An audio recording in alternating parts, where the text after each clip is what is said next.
Raqamlar bilan tanishtiraman. Siz ko'rgan pastdagi dam olish maskanidan sayohatni boshladik. O'sha joy dengiz sathidan 1590 metr balandlikda ekan.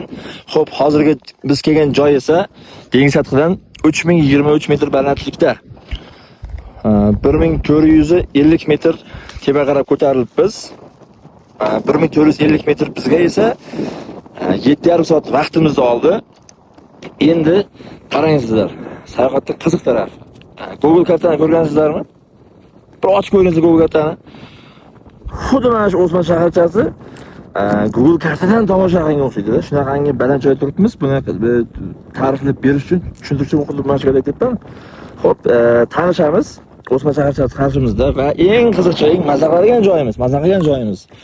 Bu Mo'g'ol qishlog'ining soyibiga kirib kelish va O'zbekiston hududiga qarashli tog'lar. O'sha qirral tog'lar ko'ryapsizlarmi?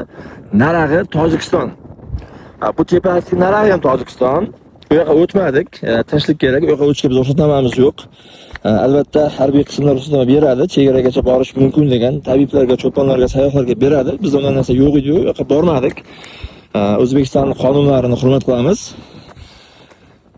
Tojikiston deganimga ishonmaganlar uchun mana bu yaltirab turgan joy o'sha Panjikent bo'lish kerak. Mana bu oqarib turgan narsa esa Zarafshon daryosi. Gaplarim kim ishonmasa bemalol Google kartadan ko'rib olish mumkin. Mana bemalol. O'sha bu esa meni orzuyimdagi joylar. Bizni G'allarolimizdan ko'rinib turadigan o'sha qorli tog'lar. Naraq Tojikiston. Alhamdulillah niyatimga yetdim.